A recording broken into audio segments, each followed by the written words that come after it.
अस्सलामु अलैकुम वरहमतुल्लाहि वबरकातुहू।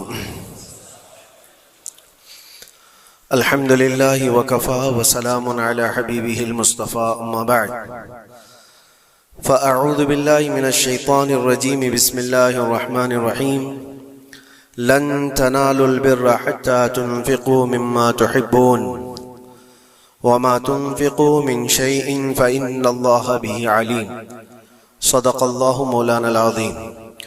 बारगाह रिसालत मुआब सल्लल्लाहु अलैहि वसल्लम में दुरूद पाक का हदिया पेश करें। अल्लाहुम्मा सल्लि अला सय्यिदिना व मौलाना मुहम्मदिन मअदनिल जूदि वल करम व आलिहि व अस्हाबिहिल किराम व इब्निहिल करीम व बारिक व सल्लिम सलातन दाइमतन सरमदन अबदा।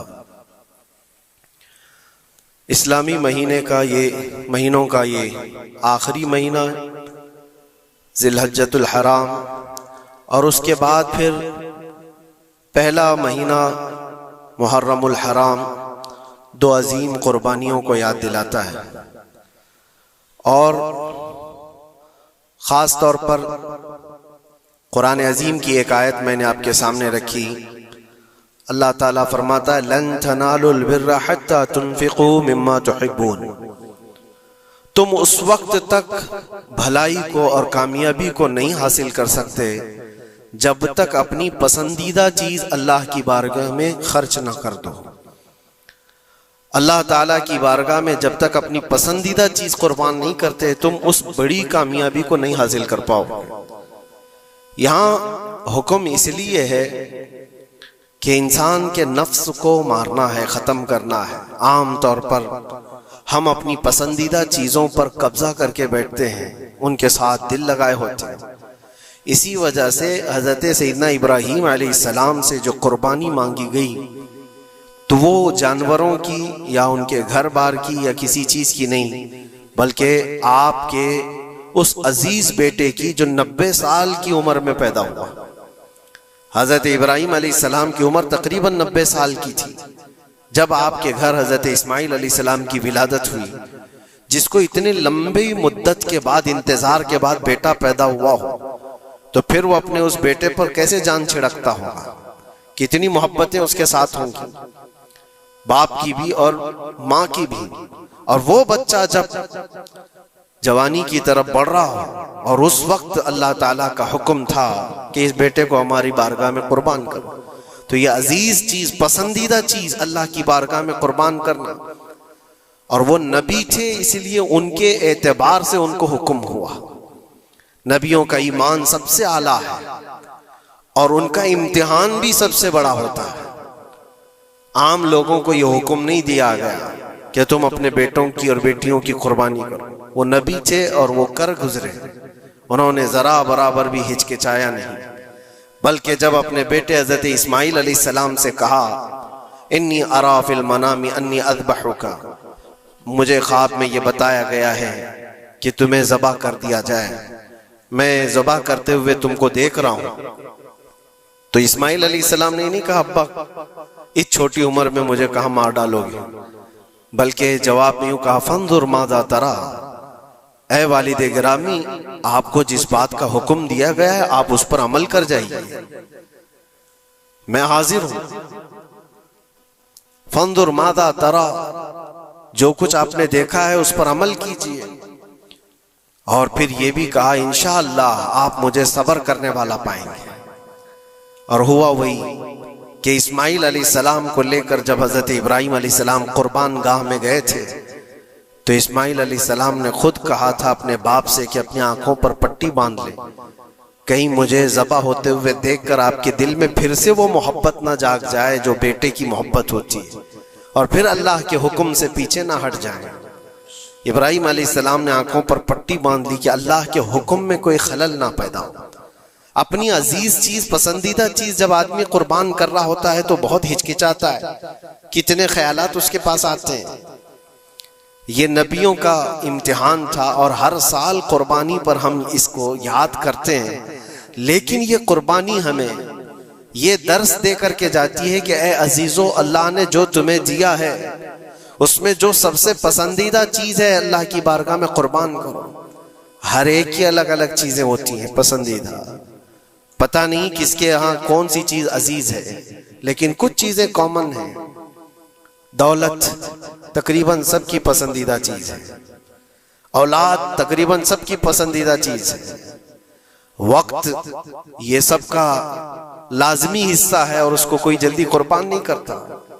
तो मेहनत से कमाई हुई दौलत को अल्लाह ताला के यहाँ खर्च करो, कुर्बान करो, ताकि तुम उस कामयाबी को पहुंचो।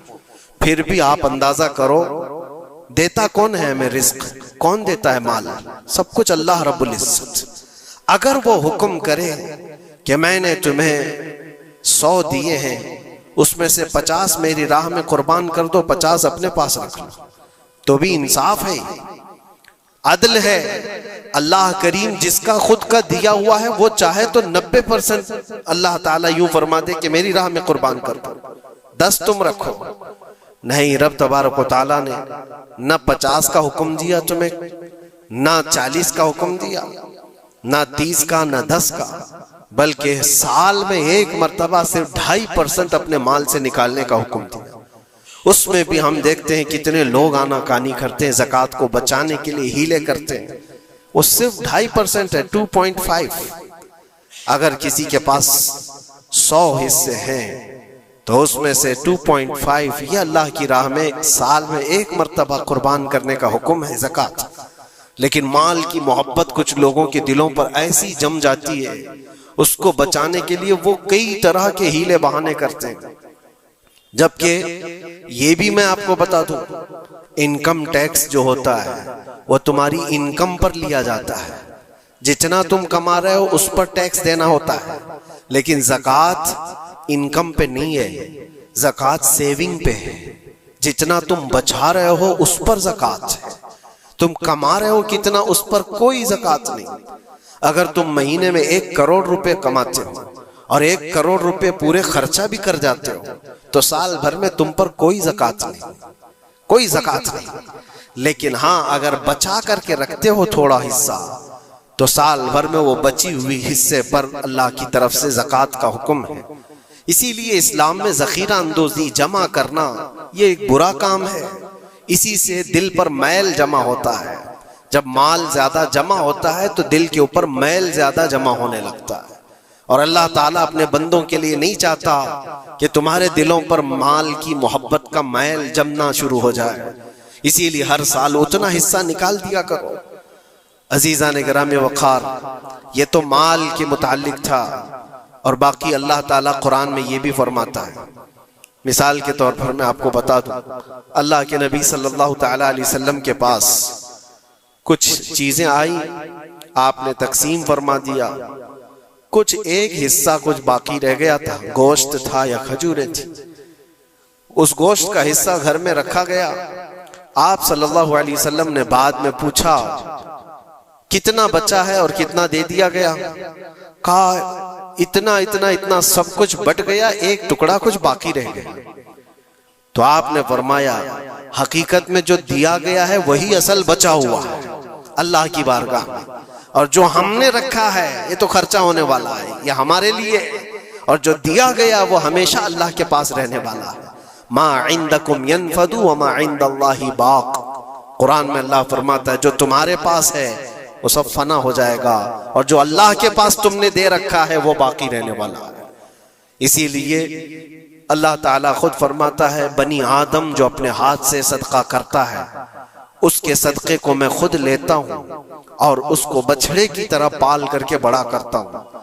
क़यामत के दिन वो बंदा आकर देखता है एक सिक्का कुछ खैरात किया था अपनी जिंदगी में, और वहां देखो तो पहाड़ के बराबर नेकियां उसकी होंगी। वो पूछता है इतनी मेरी कहां से आ गई? तो रब ताला फरमाता है तेरे उस छोटे से सदके को मैंने पाल करके इतना बड़ा किया। तो जो तुम दे रहे हो अल्लाह के यहाँ वो बाकी है, वो बचा हुआ है। होता यह है मेरे अजीजों, जो चीजें हमारी अजीज हैं, जो महबूब हैं, उसको हम कुर्बान करना नहीं चाहते जल्दी। एक दानिश्वर ने कहा था फलों की दुकान पर एक फकीर आया और फल बहुत सारे रखे हुए थे।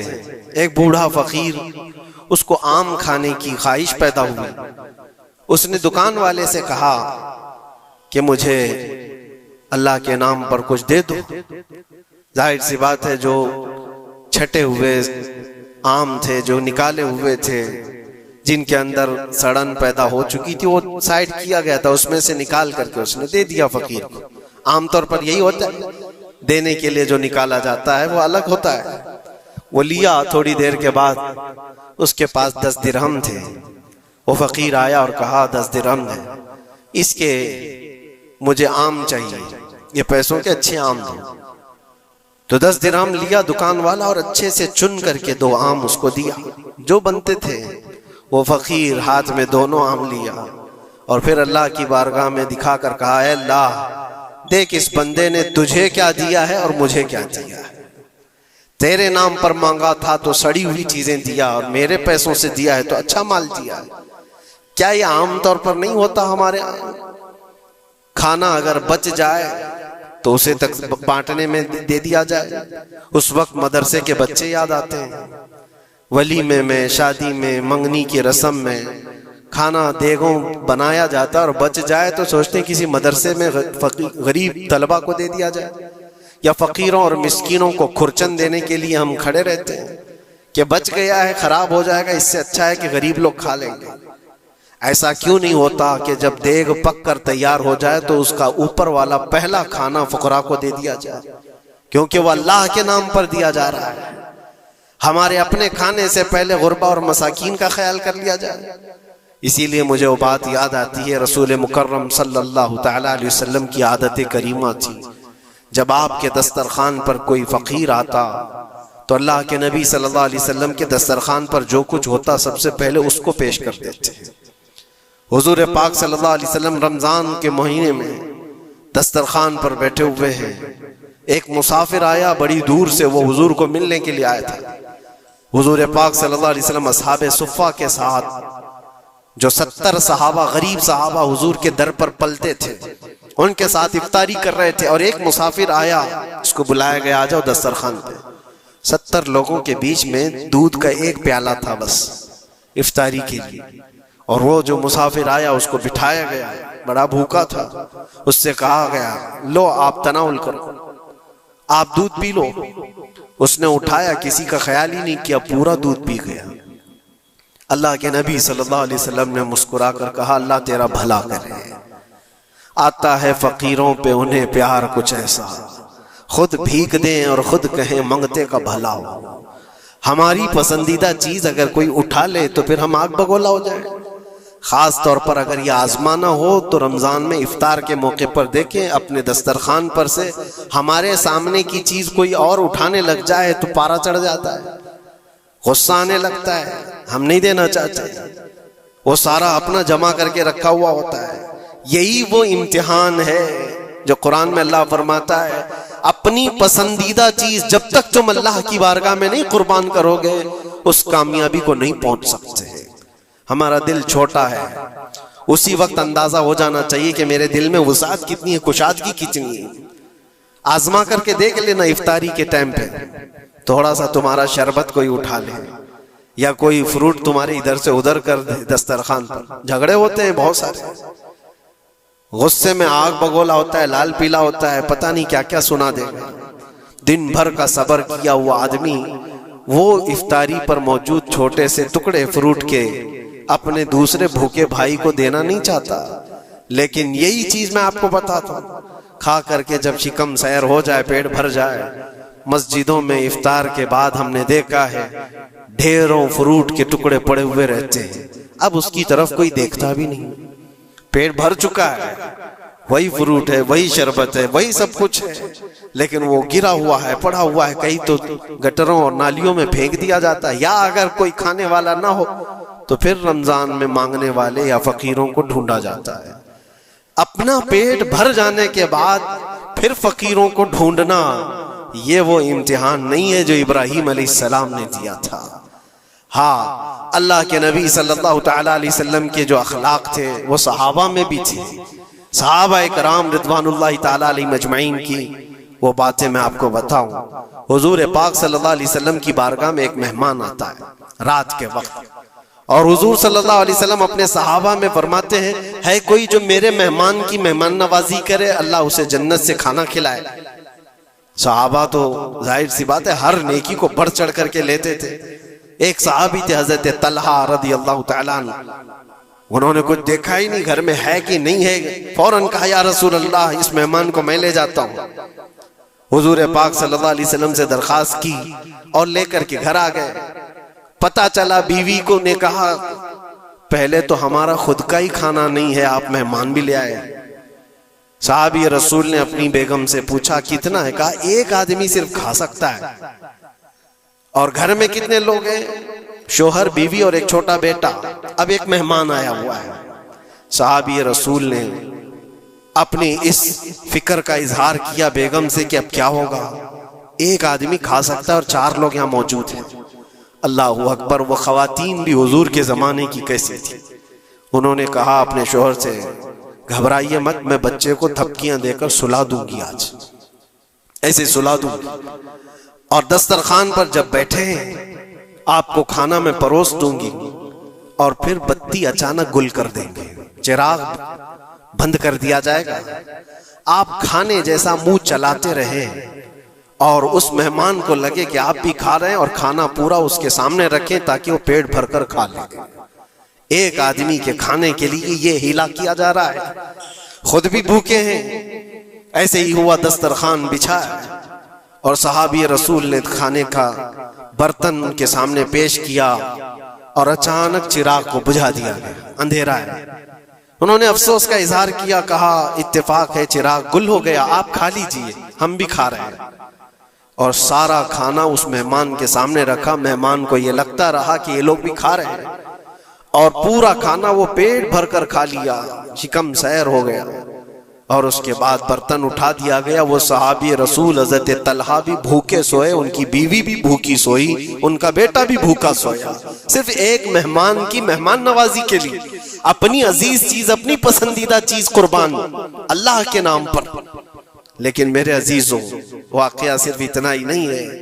सुबह होती है, हुजूर पाक सल्लल्लाहु अलैहि वसल्लम सहाबा से कहते हैं तलहा कहाँ है? हजरत तलहा उस मेहमान के साथ आए, हुजूर देखकर मुस्कुराने लगे। तलहा, तुम्हारी मेहमान नवाजी की तारीफ जन्नत में फरिश्तों के दरमियान हो रही है। अल्लाह तबारक व तआला तुम्हारी मेहमान नवाजी की तारीफ फरमा रहा है। जिब्राइल आए थे और मुझे बता गए कि आपके एक सहाबी ने अल्लाह के नाम पर अपना सब कुछ उस मेहमान को खिलाया है।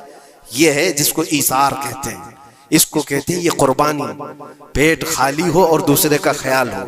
पेट भर जाने के बाद तो फिर वो वेस्टेज देने की बात आती है, अपने घर का बोझ निकालने की बात आती है। अच्छी चीज जब अल्लाह करीम की बारगाह में दे दिया जाए तो वही कुरान में अल्लाह ने फरमाया लन तनालुल बिर्र हत्ता तुनफिकू मिम्मा तुहिब्बून। तुम उस वक्त तक उस कामयाबी को नहीं पहुंच सकते जब तक कि अपनी पसंदीदा चीज अल्लाह की बारगाह में कुर्बान नहीं करते। पसंदीदा का लफ्ज है, अपनी चाही हुई चीज का है। इसीलिए अजीजा ने ग्रामी वक़ार हुजूर अकरम सल्लल्लाहु तआला अलैहि वसल्लम के सहाबा में से हमने देखा है, उन सहाबा इकराम ने कभी इन चीजों को ऐसा पसंद नहीं किया, ऐसा प्यार नहीं किया, दुनिया को गले लगाकर। उसके बावजूद भी उसको कुर्बान करते रहे, कुर्बान करते रहे। जो चीज दुनिया में तुम्हें गाफिल करती है वो यही चीजें हैं जिसको अल्लाह ताला तुमसे दूर करना चाहता है। कुरान पाक में अल्लाह ताला पूछता है, या अय्युहल इंसानु मा गर्रका बिरब्बिकल करीम, ऐ इंसान तुझे तेरे रब से किसने धोखा दिया है? कौन है जो तुझे तेरे रब से दूर किया है? ये तुम्हारी दुकानें, ये तुम्हारी जायदाद का हिसाब किताब, ये तुम्हारी औलाद की मोहब्बत, तुम्हारी बीवियों की मोहब्बत, ये वो सारी दुनिया है जो तुझे अल्लाह की इबादत से दूर किए जा रही है। क्यों वक्त पर तुम्हारी नमाज होती नहीं? रीजन खुद तलाश कर लेना आप जा करके। जोहर में मैं कहां था, कौन सी चीज ने मुझे नमाज से रोका था? असर में मैं कहां था, किस चीज ने मुझे सजदा करने से दूर कर दिया? रीजन आप खुद ढूंढो, रोजाना आप खुद ढूंढो। मगरिब में मैं क्यों सर नहीं झुका पाया मेरे रब की बारगाह में? कौन सी चीज मुझे रोकी थी? क्या मैं दुकान पर बैठा था? तो वो दुनिया है जो धोखा है, जो तुझे अल्लाह से दूर कर रही है। या तुम दोस्तों के साथ बातचीत में बिजी हो गए थे, तो ये दोस्त शैतान हैं जिन्होंने तुझे अल्लाह से दूर किया था। या कोई और चीज थी, मोबाइल में बैठा था, गेम खेल रहा था, ये वो दुनिया है जो तुझे अल्लाह से धोखा दी हुई। टीवी में बैठा था, मैच में बैठा था, खेल कूद में था। ये सारी चीजों का रीजन आप खुद ढूंढो। ये इबादतों से कौन है जो मुझे दूर किया है? अल्लाह करीम की बारगाह में सर झुकाने से कौन सी चीजें रोक रही है? मुझे बताओ, कसम रब्बे जुल जलाल की, आज किसी ने तुम्हारे गर्दन पर तलवार रखी है कि अगर सजदा करोगे तो काट दिए जाओगे, मार दिए जाओगे? किसी ने तुमको नेजा दिखाकर कहा कि मस्जिद जाओगे तो घोंप दिया जाएगा? कोई चीज नहीं है। तुम्हारा नफ्स है जो तुम्हें दूर किया हुआ है। तुम्हारी अपनी वो चीजें हैं जिनको तुम दिल से लगाए हुए हो। अल्लाह करीम की बारगाह में आने के लिए जो अहमियत तुम्हें देना चाहिए वो दूसरों को अहमियत देने लग गए। इसीलिए एक बुजुर्ग ने क्या खूब कहा था, वो अपने मुरीद की दुकान में गए। बहुत बिजी शेड्यूल था उस मुरीद का, दुकान में इतने ग्राहक होते थे, भीड़ हमेशा, वक्त ही नहीं मिलता था बेचारे। लेकिन पीर साहब आए हैं दुकान में तो इज्जत और एहतराम होनी चाहिए। अपने मुर्शिद को उसने बुलाया, कुर्सी पर बिठाया, बहुत देर तक वो उसकी दुकान में पढ़ते रहे, बैठे रहे। वो भी खुशबाश था, पीर साहब आए पढ़े तो और बरकत, और उसको वक्त ही नहीं है। थोड़ी देर के बाद पीर और मुर्शिद ने उसके दुकान की चीजें उठा करके जो डब्बे वगैरह थे सूंघने लगे, ये सूंघा वो सूंघा। इस मुरीद ने पूछा, हुजूर ये आप क्या कर रहे हैं, क्या सूंघ रहे हैं? कहा, मैं ये देख रहा हूं कि इन डब्बों में कहीं तू पखाना तो नहीं करता, कहीं तू अपनी हाजत इसी में तो नहीं करता। उसने कहा, क्यों आप ऐसा कह रहे हैं? कहा, तू जितना बिजी है जाने का मौका कहाँ मिलता होगा, यही तो तू अपना टॉयलेट भी करता होगा। उसने कहा, हुजूर इतना वक्त तो निकाल लेता हूँ, तहारत के लिए जा सकता हूँ, इस्तिंजा पखाने के लिए तो जा सकता। जोरदार तमाचा उन्होंने लगाया, अपने पेट की गंदगी निकालने के लिए तेरे पास वक्त है, उस रहमान के दरबार में सर झुकाने के लिए तेरे पास वक्त नहीं। तूने किस चीज पर अपना दिल लगा रखा है? ये थी उनकी तरबियत। हकीकत है मेरे अजीजों, हम अगर रीजन ढूंढें तो छोटी छोटी चीजों के लिए हम अपना वक्त भी देते हैं, पैसे भी देते हैं, लेकिन अल्लाह करीम के साथ तुम्हारा क्या सुलूक है? यह हदीस सुनाकर मैं बस खत्म करता हूं। अल्लाह करीम खुद फरमाता है, यह हदीस कुदसी है। हदीस कुदसी उसको कहते हैं, फरमान अल्लाह का है, जुबान रसूलुल्लाह की। अल्लाह फरमाता है, अना इंदा ज़न्नी अब्दी बी, बंदा मेरे मुतालिक जैसा गुमान करता है मैं उसके साथ वैसा सलूक करता हूं। तुम अल्लाह करीम के लिए क्या मकाम रखते हो अपने दिल में? अल्लाह की बारगाह में आते हो तो किस तरह? इसीलिए हजरत राबिया बसरिया रदी अल्लाह ताला अन्हा को हमने सुना है कि जब वो नमाज के लिए जाती तो दुल्हन की तरह सज के जाती थी, पूरे तैयार होकर। पूछा उनसे किसी ने तो कहती थी, मैं चाहती हूं कि अल्लाह ने जितनी नियामतें मुझे दी हैं उस बादशाह को ना दिखाऊं तो फिर किसको दिखाऊं? उस बादशाह की बारगाह में जा रही। दुनिया वाले सेठों के सामने जाने के लिए सजते संवरते हैं, मैं खल्लाकुल आलमीन की बारगाह में जाने के लिए सजती हूँ। और हमारा क्या मिजाज है? हमने देखा है मस्जिद में आने का अंदाज किसका कैसा है। तुम बादशाह है तो जहां के दरबार में आ रहे हो तो किस अंदाज से आना चाहिए, ये सारी चीजें आप जहन में रखो। अल्लाह करीम के लिए तुम्हारे दिल में क्या मकाम है? जाहिर सी बात है, तुम्हें आज भी अपने पेट की गलाजत निकालनी हो कहीं रास्ते पर तो शौचालय ढूंढते हैं और पैसे दे करके जाते हैं। मस्जिद की क्या क्या चीजें मुफ्त में इस्तेमाल करते हैं। कभी इसका ख्याल आता है कि हम यहाँ की एसी, यहाँ के पंखे, यहाँ के कालीन, यहाँ का पानी सब कुछ इस्तेमाल करते हैं, लेकिन मस्जिद में जो डब्बा घूमता रहता है तो लोगों को ऐसा लगता है कि ये तो सदर सेक्रेटरी के लिए घूमता है, ये कमेटी के लिए जाता हो। आप इस वहम व गुमान से निकल जाओ। अल्लाह की बारगाह में 1 रुपया भी जो दिया जाता है वो शुमार होता है दुनिया भर के तमाम दौलतों से ज्यादा अजीज अल्लाह की बारगाह में वो पैसा है जो यहाँ सफों में आपने अल्लाह के नाम पर दिया हुआ है। अपनी आदत रखो कि मस्जिद के लिए हमारे दिल में क्या एहतराम है। दूसरी दुनियावी किसी भी चीज को देखने के लिए टिकट देते हैं, वहां छोटी मोटी चीजों को खर्च करने के लिए हम बेपनाह पैसे खर्चा करते हैं। पान में, बीड़ी में, सिगरेट में, थूकने में कितने पैसे बर्बाद किए जाते हैं। अल्लाह तबारक व तआला के नाम पर जब बात आती है तो क्यों दिल पर यह बोझ होता है? यह अलामत है कि दिल जब काला हो जाए और रब ताला से बंदा दूर हो जाए तो अल्लाह की बारगाह में देने से वो कतराने लगता है। अपने दिल का इलाज करो और अल्लाह की बारगाह में ये दुआ करो कि मौला मुझ पर मेरे नफ्स को गालिब होने से बचा ले और मेरे दिल को पाक करके तेरी दरबार में हमेशा झुकने वाला दिल बना दे। ये दुआ करो कि रब तबारक व तआला मरने से पहले हमारे दिलों को पाक व साफ फरमाए और खालिस उसकी रजा के लिए हमें हमारी अजीज चीजों को कुर्बान करने का अल्लाह तबारक व तआला हमें मौका अता फरमाए। और खास तौर पर यह दुआ कि रब्बुल आलमीन जब आखिरी वक्त आए तो तेरे हबीब पाक की इज्जत के लिए मरने की तौफीक अता फरमा और इस रास्ते में हमें शहादत उज़्मा नसीब फरमा, तेरे नबी के कदमों में दफन नसीब फरमा। व आखिर दावाना अनिल हम्दुलिल्लाहि रब्बिल आलमीन। अस्सलामु अलैकुम।